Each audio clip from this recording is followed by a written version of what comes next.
हिंद बच्चों, तो यहाँ पर हम आपके लिए बीएससी फिफ्थ सेमेस्टर एग्जामिनेशन 2025-26 के लिए सब्जेक्ट केमिस्ट्री का पेपर कोड B020501T का क्वेश्चन पेपर लेकर आए हैं, जिसका नाम है ऑर्गेनिक सिंथेसिस पार्ट ए। और ये पेपर जो आपका 2 घंटे का होगा और टोटल आपको जो है 75 नंबर का ये पेपर होगा। हो सकता है अलग यूनिवर्सिटी में कहीं 60 नंबर का होगा, कहीं 100 नंबर का होगा, लेकिन सिलेबस सबका सेम होगा। तो ये वीडियो आप लोग पूरा एंड तक जरूर देखिएगा। अगर आपको वीडियो पसंद आता है तो वीडियो को लाइक करिएगा, चैनल को सब्सक्राइब करिएगा एंड वीडियो को अपने दोस्तों में शेयर करना मत भूलिएगा, ठीक है। जब भी आप लोग पेपर को सॉल्व करें, सबसे पहले जो नोट दिए गए सबसे पहले आप लोग उनको जरूर पढ़ें। तो सभी खंडों से निर्देशानुसार प्रश्नों के उत्तर दीजिए। अभ्यर्थी प्रश्नों के उत्तर क्रमानुसार लिखे। यदि किसी प्रश्न के कई भाग हो तो उनके उत्तर एक ही तारतम्य में लिखे जाएं, यानी आपको सभी आंसर सीरियल से लिखने हैं, ठीक है। इसके बाद आगे बढ़ते हैं। यहाँ पर आपको इंग्लिश और हिंदी दोनों लैंग्वेज में पेपर देखने को मिलेगा। तो जिस भी लैंग्वेज में आप सुइटेबल हैं उसी लैंग्वेज में आप आंसर्स को लिख सकते हैं। तो सबसे पहले यहाँ पर आता है आपका खंड आ यानी कि सेक्शन ए, जिसमें आपको लघुत्तरीय प्रश्न यानी कि शॉर्ट आंसर टाइप क्वेश्चंस देखने को मिलेंगे। यहाँ पर नोट दिया गया है सभी प्रश्न अनिवार्य हैं। प्रत्येक प्रश्न जो है 5 अंक का है, यानी टोटल 9 प्रश्न होंगे और एक प्रश्न 5 अंक का है, मतलब 45 नंबर का आपका जो है सेक्शन ए हो जाएगा, ठीक है।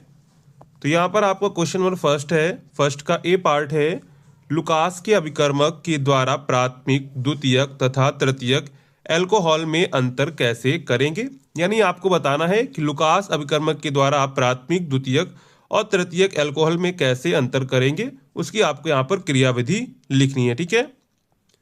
इसी में आपका बी पार्ट है, बेंजीन के नाइट्रेशन की क्रियाविधि लिखिए। यानी बेंजीन कर हम लोग नाइट्रेशन की क्रियाविधि करते हैं तो उसके बारे में आपको यहाँ पे लिखना है, ठीक है। इसी में आपका नेक्स्ट है सी, फिनॉल में कोल्बी की अभिक्रिया क्या है, उसके बारे में आपको यहाँ पे लिखना है। इसी में आपका नेक्स्ट पार्ट है डी, साइक्लोप्रोपेन में 3 बनाना बंधों की व्याख्या कीजिए क्या है। इसमें जो है बनाना यानी कि केला आकार की संरचनाएं बनती हैं, इसीलिए इसको बनाना बंध कहा जाता है। हमसे प्रश्न का पूछा गया है, हमसे प्रश्न पूछा गया है साइक्लोप्रोपेन में 3 बनाना बंधों की व्याख्या कीजिए, ठीक है। इसी में आपका ई पार्ट है, एल्कीन का ओजोनोलिसिस संक्षेप में बताइए। Explain brief the ozonolysis of alkene, यानी एल्कीन का जो है ओजोनोलिसिस करते हैं तो उसके बारे में आपको यहाँ पे लिखना है, ठीक है।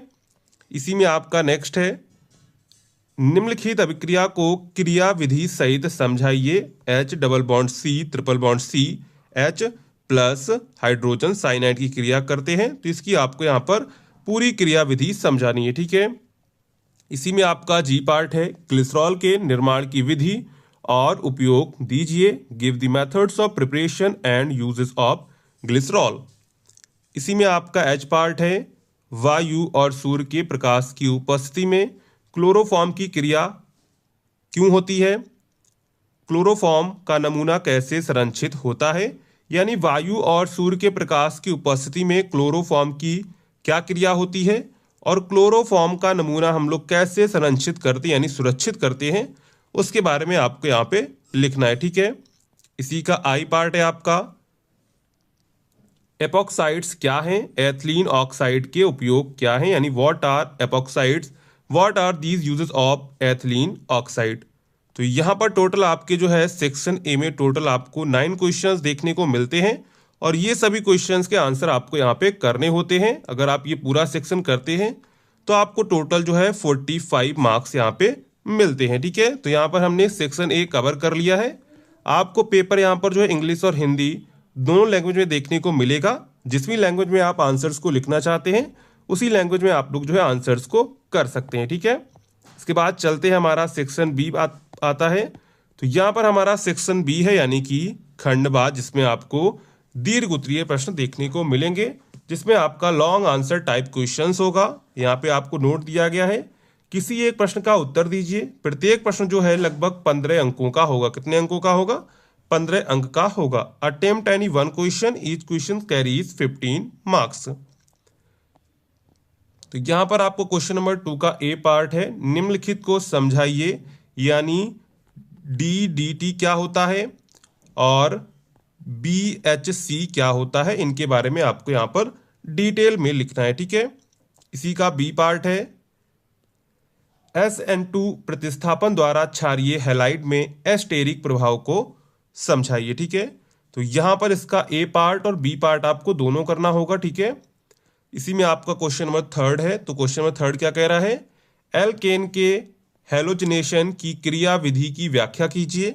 और इसी में बी पार्ट है, वुडटुच अभिक्रिया से एल्केन को कैसे तैयार करते हैं उसके बारे में आपको यहाँ पे लिखना है। ठीक है, तो इसके भी आपको दोनों पार्ट करने होंगे, तभी आपको यहाँ पर जो है 15 नंबर मिलेंगे। ठीक है, इसी में आपका क्वेश्चन नंबर 4 है। तो क्वेश्चन नंबर 4 क्या कह रहा है, C4H10O के लिए कितने समावयवी ईथर संभव हैं, उनकी संरचना और IUPAC नाम दीजिए। इसी में आपका बी पार्ट है, पैरा नाइट्रोफेनॉल मेट्रा नाइट्रोफेनॉल की तुलना में मजबूत एसिड क्यों है, उसके बारे में आपको यहाँ पे लिखना है। इसी में आपका सेकेंड पार्ट है, फिनॉल टोलुइन की तुलना में पानी में अधिक घुलनशील क्यों है, उसके बारे में आपको लिखना है। ठीक है, इसी का थर्ड पार्ट है, फिनॉल को पिक्रिक एसिड में कैसे बदलेंगे, ये आपको यहाँ पर क्रियाविधि लिखनी है। ठीक है, इसी में क्वेश्चन नंबर 5 है आपका ए पार्ट, रीमर टीमान अभिक्रिया की क्रिया विधि दीजिए। यानी कि आपको यहाँ पर रीमर टीमान अभिक्रिया की क्रिया विधि यहाँ पर आपको लिखकर समझानी है। ठीक है, इसी में आपका बी पार्ट आता है, नेफ्थलीन में फ्रीडल क्राफ्ट की अभिक्रिया की क्रिया विधि दीजिए। Give the mechanism of Friedel craft reaction in naphthalene.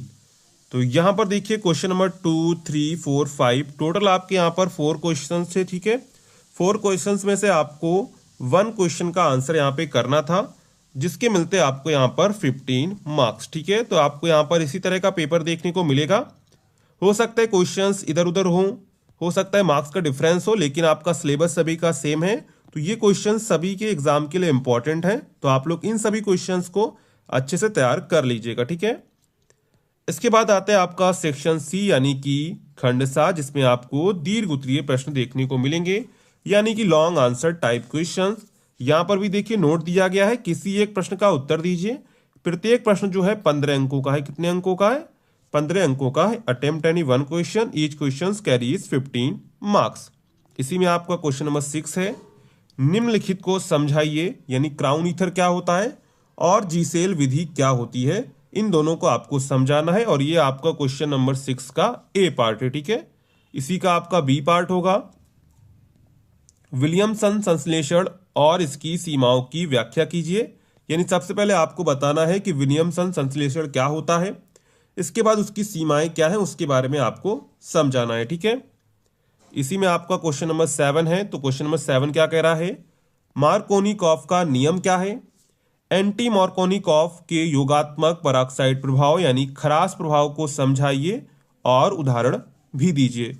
तो सबसे पहले आपको मार्कोनिकॉफ की अभिक्रिया लिखनी है, इसके बाद आपको बताना है एंटी मार्कोनिकॉफ के योगात्मक पराक्साइड प्रभाव यानी कि खराश प्रभाव को आपको समझाना है।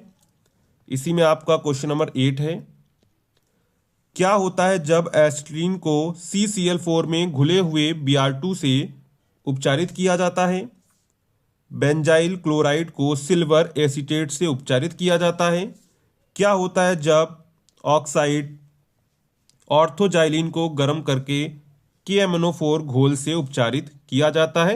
यहां पर O है, इसका मतलब है ऑर्थोजाइलिन। ठीक है, को गर्म KMnO4 घोल से उपचारित किया जाता है। तो यहां पर आपको क्या करना है, इन सभी की आपको यहां पर रिएक्शंस लिखनी होगी और उसकी क्रियाविधि भी आपको यहां पर लिखनी होगी। ठीक है, तभी आपको जो है 15 नंबर यहां पे मिलेंगे। ओनली अगर आप रिएक्शंस लिखेंगे तो आपको पूरे 15 नंबर नहीं मिलेंगे। ठीक है,